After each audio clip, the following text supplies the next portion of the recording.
Mais uma vez, estamos aqui, atrasados, como sempre, mas agora eu vou falar das minhas leituras do mês passado, que foi o mês de junho. Então, oi gente, o meu nome é Dagny Mas e esse aqui é o Sonhar Literário.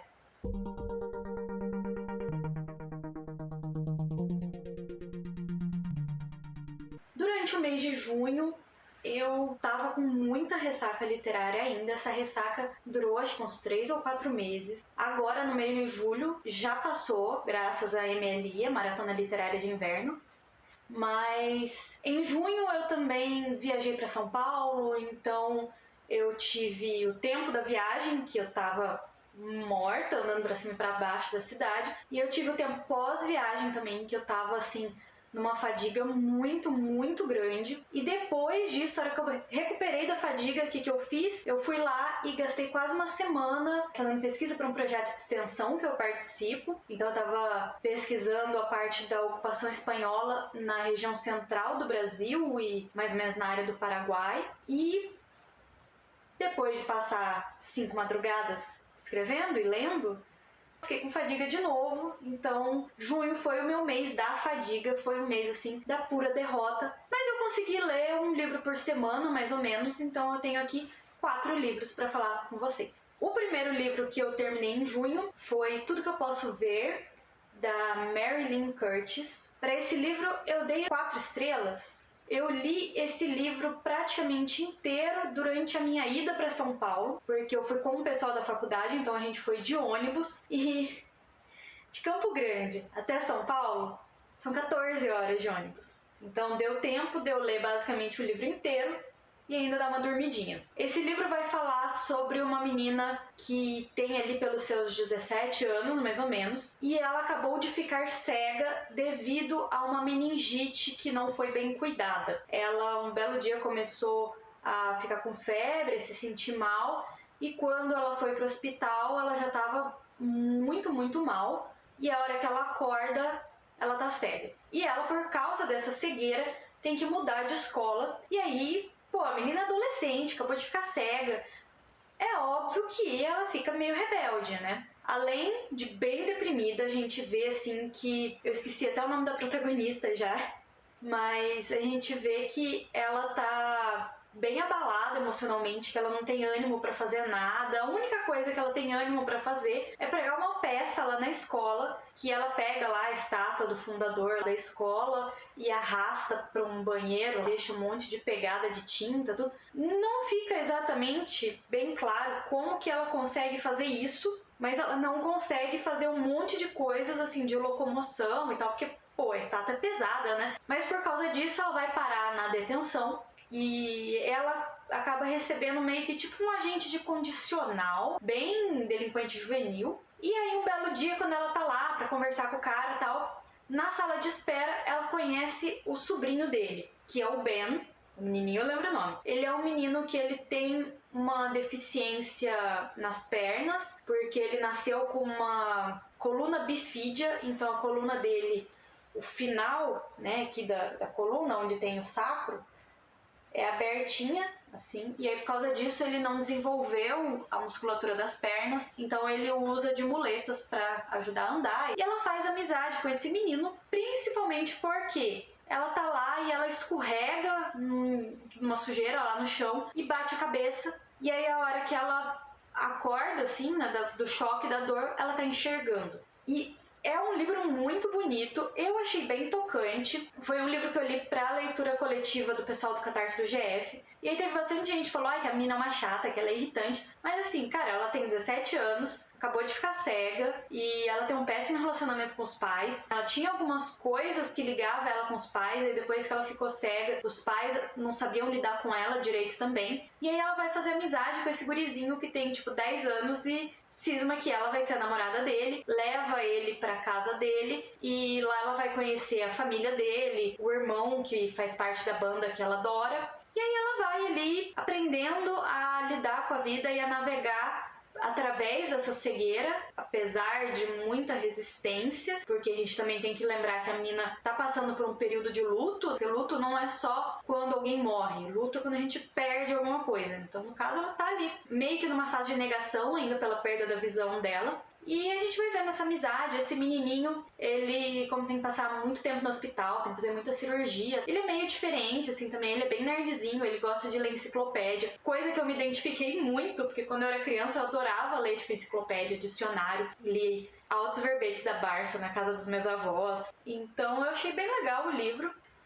Eu tive que parar ele durante a viagem pra tirar um cochilo. Como a gente tava no ônibus, né, dormindo em formato de vírgula ali, eu não dormi tanto, acordei, continuei lendo. E a hora que chega no clímax do livro, você tá ali, meu Deus do céu, o que vai acontecer? E agora que você tá surtando? Foi a hora que eu cheguei em São Paulo.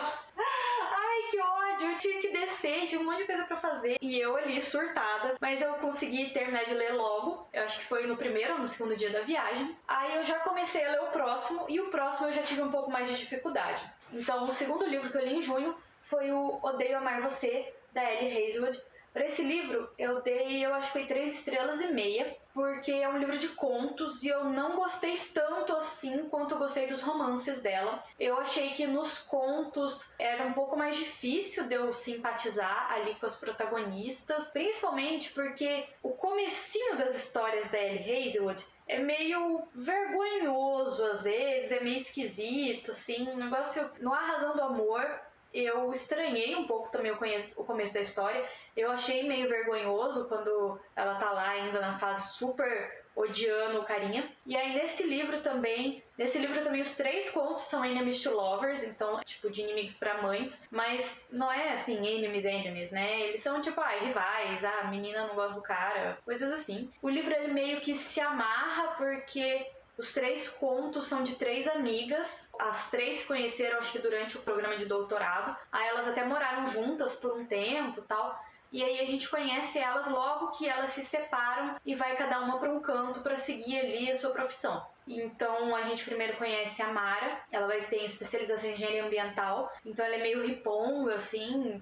Eu acho que ela não chega a ser vegetariana e vegana, mas ela come mais vegetais, assim, ela tenta. Na verdade, as 3 ali tem um foco nessa parte da engenharia de preservação ambiental, mas eu vou falar das outras mais pra frente. E aí, a história da Mara é que ela não tinha dinheiro, não tinha um bom relacionamento com a família, e a orientadora dela do doutorado acabou de falecer e deixou para ela como herança a casa dela, porque essa orientadora não tinha filhos. Só que o problema é que a casa veio junto com outro ocupante, que é o sobrinho dessa orientadora, né, sobrinho neto dessa orientadora, que estava morando lá e que tinha comprado dos outros parentes. É aquele negócio, alguém morre e aí um dos parentes vai comprando todas as parcelinhas de todos os outros parentes, e aí acabou que ficou que essa orientadora tinha metade, o cara tinha outra metade, então a Mara vai morar lá com ele. Ela inicialmente vê que ele não gosta dela, porque ele não quer uma estranha, uma doida chegando do nada na casa dele e fala: então, meu querido,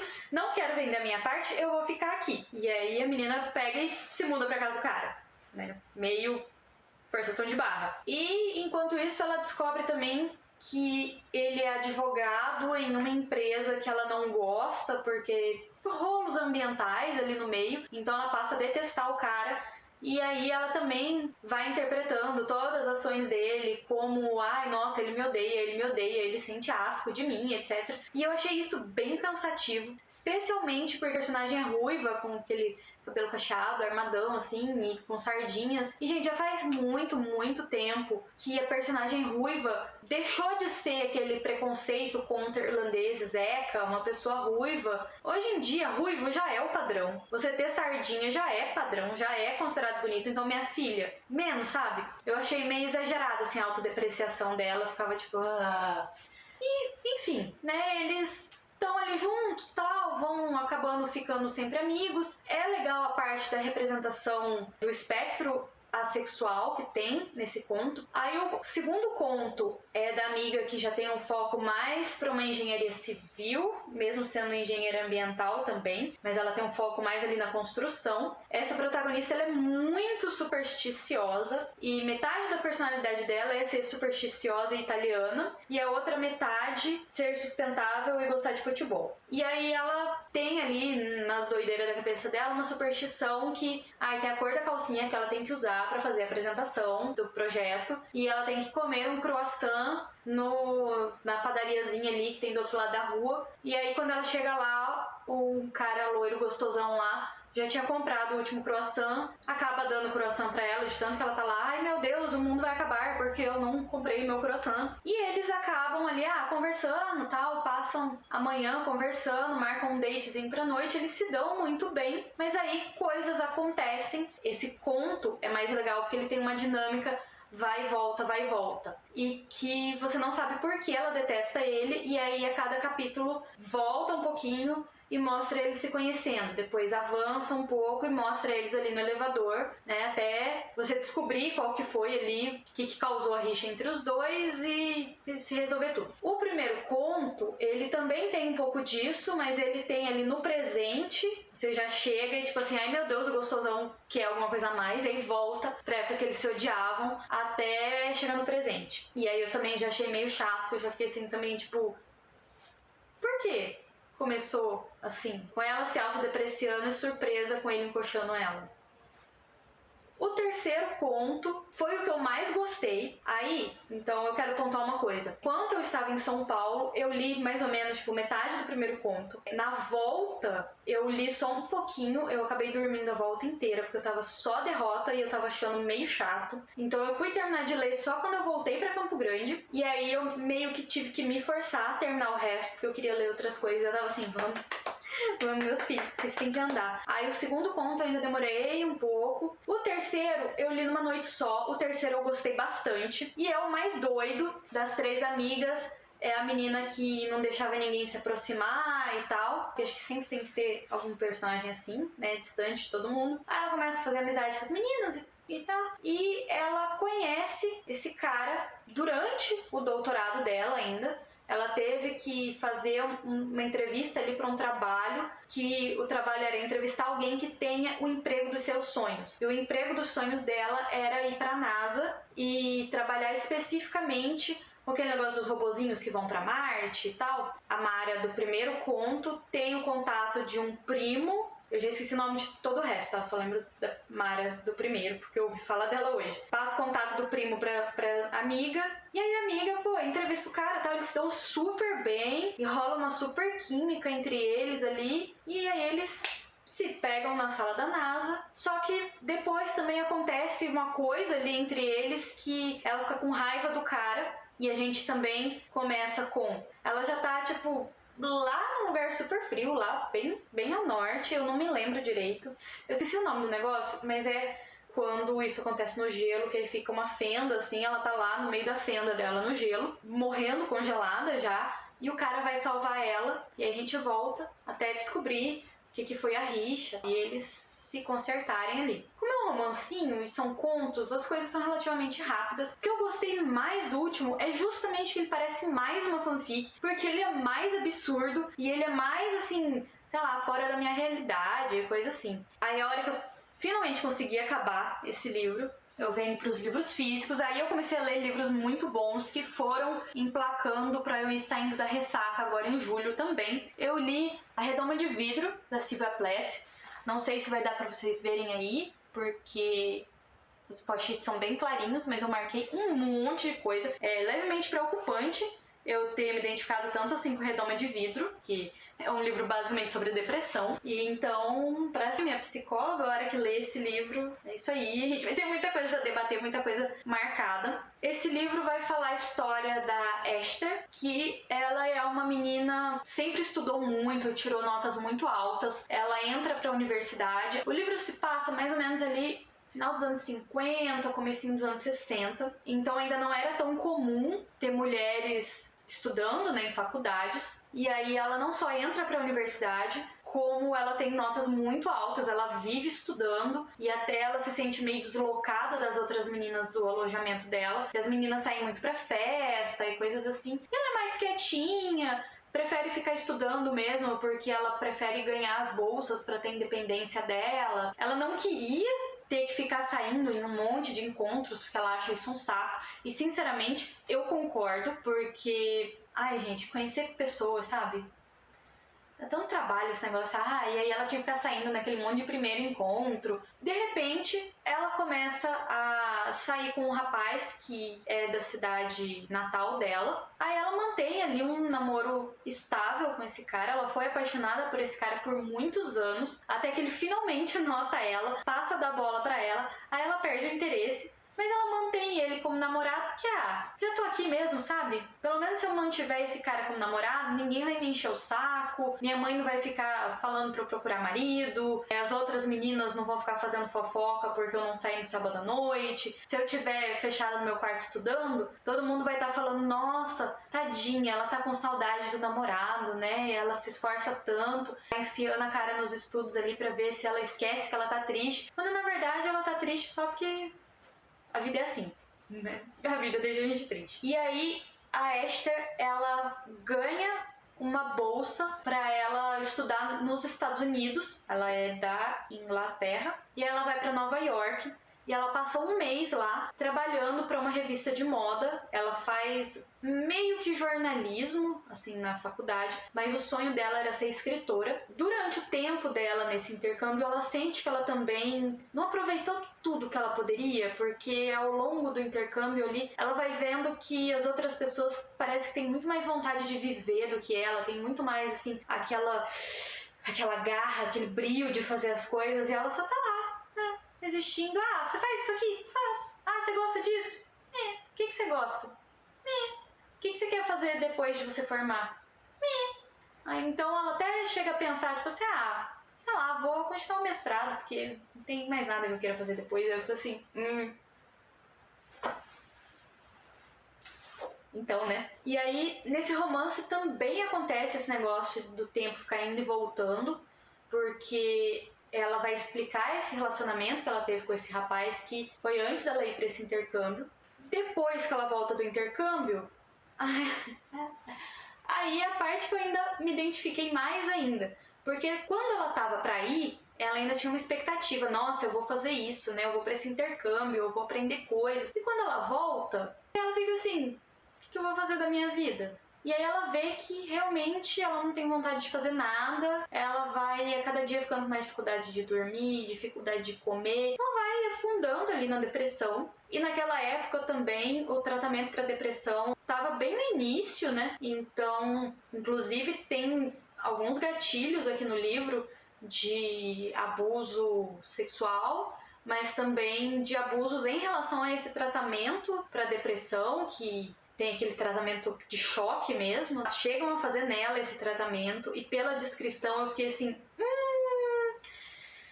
Sylvia Plath passou por isso. E assim, nossa, eu fiquei traumatizada só de ler. A personagem ficou traumatizada de passar por isso. E provavelmente a autora também. E aí a gente vê como que ela vai lidando com essa depressão, como que era o estigma dela com a depressão também naquela época. Outra das grandes preocupações dela, além de não tem nada que eu queira fazer da vida, era o medo constante de engravidar, porque todo mundo ficava falando, porque ela tinha que arranjar um namorado, ela tinha que arranjar um marido, e aí de vez em quando ela até pensava, às vezes deve ser melhor mesmo eu arranjar um marido e casar, ter filho e, tipo, sossegar e ficar nessa vida. De vez em quando ela se agitava um pouquinho e falava, não, eu não quero isso pra mim, eu quero estudar, eu quero minha independência. Ela fica dividida entre essas duas visões, assim, uma visão mais moderna e uma visão mais conservadora, aquilo que ela foi ensinada a querer e aquilo que ela foi desenvolvendo como vontade como uma pessoa jovem na época. Então a gente vai vendo também sobre a questão da descoberta da sexualidade feminina nessa época. Ela vai ficando dividida em tudo isso. E eu achei muito, muito bom. Ela passa aqui por vários tratamentos também, que a gente vai vendo o que funciona, o que não funciona com ela. E é um livro bem pesado, principalmente porque ele é quase autobiográfico.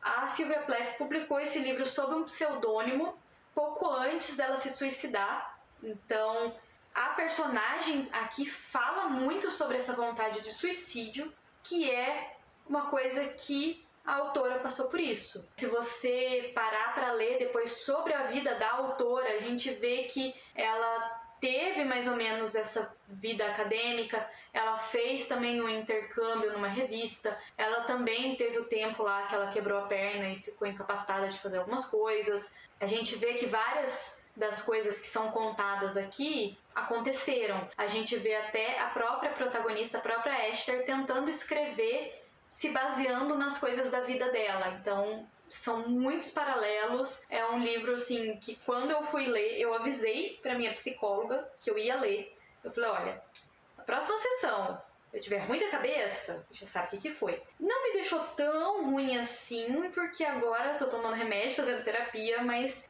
eu consegui identificar muitas coisas, assim, muitos sintomas da depressão, muitos comportamentos depressivos, muitos, vamos dizer, muitos vícios da pessoa com depressão, né? Muitas coisas assim de escapismos e de pensamentos recorrentes e questionamentos recorrentes e falta de esperança na vida, muita coisa assim que eu passei e que de vez em quando ainda passo, né? Mas deu uma melhorada. Mas é um livro que eu recomendo muito, eu dei 5 estrelas. O ritmo, ele não é tão rapidinho assim, mas, pô, gente, é um livro sobre depressão, né? Não dá pra você querer também assim, nossa, ai, é um livro super gostoso de ler, é uma delícia, li em um dia. É meio pesadinho, né, pro psicológico. E aí, o último livro que eu li em junho, que, né, pra ser sincera mesmo, eu terminei ele, eu acho que foi no dia 2 de julho, mas eu li a maioria dele em junho, foi Procurando Jane, da Heather Marshall. Eu falei muito sobre ele no meu vídeo anterior, da tag dos 50%. Esse também é um livro que eu marquei muito,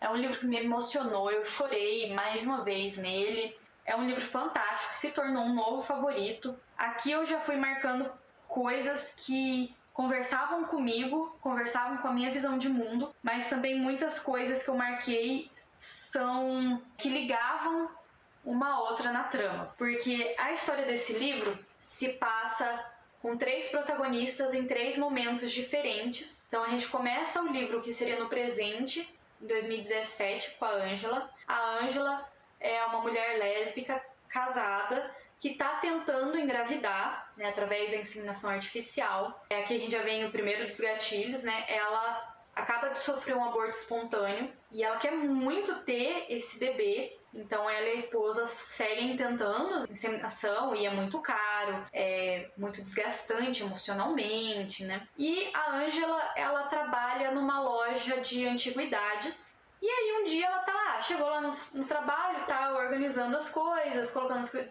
de volta no lugar, as coisas foram reservadas e a pessoa não foi buscar. Ela abre a gaveta e dentro dessa gaveta tem uma carta que estava endereçada ali à loja, só que não exatamente à loja, ela estava endereçada para uma mulher que morava no apartamento de cima da loja, né? Então a loja é tipo um sobradinho que tem entrada por fora para esse apartamento de cima, e ela vê que essa carta nunca foi aberta, e aí ela fica curiosa, ela abre a carta e ela vê que a carta é de uma mãe contando para a filha que a filha era adotada e deixando o nome da mãe verdadeira para a filha poder ir atrás, e o último desejo dessa mãe é que a filha que ela adotou encontre a mãe biológica, porque no bilhete a mãe biológica fala que nunca iria deixar de procurar por essa filha. E aí ela, a Angela, sendo uma mulher que também foi adotada e foi atrás da mãe biológica dela e que se sentiu muito melhor ao conhecer a mãe dela e se entendeu muito melhor como pessoa, assim, ela decide que então ela vai realizar o último desejo dessa mãe e vai dar um jeito de entregar a carta para essa filha. O outro capítulo aqui, a gente vai acompanhar uma menina chamada Evelyn, bem no início dos anos 60, que ela tá grávida e ela chega a uma casa de acolhimento a mães solteiras, e que isso daí é uma instituição que a igreja, junto com o Estado, fazia para poder acolher essas meninas, entre aspas, porque é um lugar assim de imensas violências físicas, psicológicas. Aqui no livro não retrata nenhuma sexual, mas a gente sabe que historicamente em instituições como essa isso também acontecia muito. E a menina chega lá, né, grávida, e o pai do filho dela era noivo dela, só que antes de casar eles ficaram juntos ali, né? Ela engravidou e ele morreu de um ataque do coração. Então ela ainda é solteira, né? Noiva, não é casada. E os pais dela decidem que não. Ela vai ter a gravidez ali, porque nessas casas essas meninas ficavam completamente isoladas, assim, cortina em todas as janelas, não podiam sair, ninguém ao redor podia ver. E elas vão passar ali os 9 meses da gravidez vão ter o neném, né, são levadas para o hospital para ter o neném, voltarem, e esse neném vai ser dado à adoção. E aí a menina ainda fica lá, eu acho que por mais uns 3 meses, ela fica lá por mais um tempinho trabalhando para pagar a estadia dela, assim, a alimentação, essas coisas, que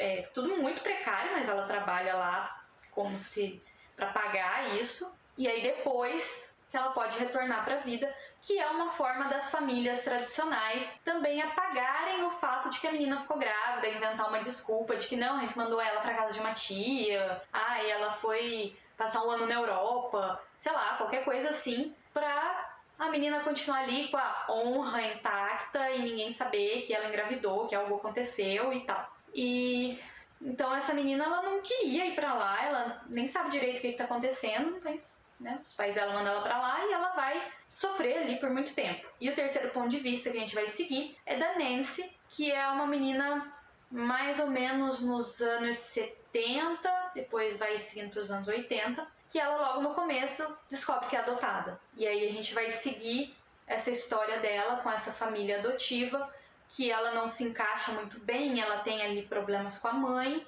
e logo no comecinho ela tem uma prima que pede ajuda para ela, porque a prima está grávida e quer realizar um aborto. E aí essa menina vai levar essa prima para o lugar lá que a prima ouviu falar para fazer um aborto clandestino em condições assim completamente insalubres. A menina quase morre, que é uma situação muito violenta. É muito pesada. Assim, pode ser grande gatilho também. E aí essas 3 histórias vão se amarrar no que é a Rede Jane, que é uma rede de abortos clandestinos feitos por mulheres, para que as mulheres tenham direito de escolher sobre o próprio corpo e de ter filhos quando os filhos forem realmente desejados. Então essa Rede Jane, ela é uma rede secreta ali, que Jane é um código que as meninas usam quando vão ligar para clínicas de ginecologia, para hospitais. Elas dizem que estão procurando essa Jane para poder ver ali qual local que vai atender elas ou não. E aí, porque é uma rede para o procedimento ser feito da maneira correta, de uma maneira limpa, de uma maneira o mais indolor possível, com dignidade, com respeito, com apoio emocional, né? Tudo que a outra menina, no comecinho do livro, quando a gente viu ali o aborto clandestino, não teve. Então a gente vai seguindo essas 3 histórias, essas 3 histórias vão ter um jeito ali de se amarrar, mas, nossa, o livro é fantástico, é muito bom, porque eu não vejo outra forma que ele poderia se amarrar se não fosse a história que ele conta. Além dele falar sobre essa questão do aborto, ele também vai falar sobre direitos das mulheres, ele vai falar sobre questões de maternidade, vai falar sobre mulheres que querem muito ter filhos e não conseguem ter, sobre mulheres que não querem ter filhos e estão sendo obrigadas a ter, sobre mulheres que estão em situação de desespero porque não querem ter filhos e vão passar por algum procedimento, e sobre mulheres que querem ter filhos e vão ter os filhos porque elas querem ter um filho e tá tudo certo, tá tudo bem. Vai mostrar sobre o poder de decisão e um poder de comunidade, um poder de sororidade, de uma união ali, realmente pela conquista desses direitos, muitos protestos que são feitos. Vai falar muito também sobre família e sobre dinâmicas familiares e sobre vários problemas que a gente pode ter dentro da família, situações ali de mãe muito controladora, uma se dá bem com a mãe, outra não se dá bem. Então são vários tipos possíveis de famílias que são apresentados ali. E seguindo essa linha da Evelyn, ela, depois que ela passa por essa casa de acolhimento, o que vai ligar as 3 narrativas é porque ela escolhe fazer medicina, que é bem difícil também, porque quase não tem mulheres cursando universidade, muito mais medicina naquela época. E aí ela decide seguir para a área de ginecologia e obstetria e medicina da família, e ela vai ali atrás de lutar pelos direitos das mulheres e de fazer parte dessa Rede Jane, justamente porque ela não quer que outras mulheres passem por situações semelhantes à que ela passou. E eu falei na tag de 50% que o meu personagem favorito do ano até agora está sendo a doutora Evelyn Taylor, porque ela é fantástica. Assim, nossa, que mulher! Ela é uma mulher muito forte, muito altruísta, muito, assim, uma pessoa que você olha e você realmente fala, olha, essa eu respeito, essa eu queria conhecer, essa eu queria conversar, essa eu queria estar naquele convívio, porque essa é uma mulher que eu me orgulharia de estar por perto. E esse livro eu dei 5 estrelas, favoritei, né? Mas eu li ele também para uma leitura conjunta dos apoiadores do Paulo Hatz, então a gente fez a discussão em cima do livro também, foi muito bom. E aí tem mais uma coisa ainda. Em junho eu li mais ou menos a metade desse livro, Poor Little Sick Girls, da Ione Gamble. Vai falar sobre feminismo e doenças crônicas. Só que eu demorei para terminar ele, porque eu estava com fadiga e eu estava lendo 2 livros ao mesmo tempo. Já adianto que eu gostei muito. Eu gostei tanto que eu fiz marcações de partes que eu me identifico e partes que uma amiga vai se identificar quando ela lê. Que eu li e falei, isso aqui é a cara da Júlia, já vou marcar. Isso aqui, infelizmente, vai ficar pro vídeo de lidos de julho, porque eu fui terminar ele mais ou menos na metade da primeira semana do mês. Então, acaba que é isso aí. Se você gostou, deixa o joinha, se inscreve no canal, ativa o sininho para receber notificações, porque eu não posto com tanta regularidade, porque às vezes eu tenho problemas de fadiga por causa da fibromialgia e por eu precisar às vezes me exceder nas minhas atividades por um motivo ou por outro, e aí eu demoro muito para me recuperar, então às vezes os vídeos atrasam, normalmente os vídeos atrasam. E saibam também que aqui na descrição tem meus links de redes sociais, tem meu link da Amazon, se vocês quiserem comprar alguns desses livros que eu falei ou qualquer outra coisa. E por hoje é só. Obrigada pela atenção, até a próxima e tchau, tchau!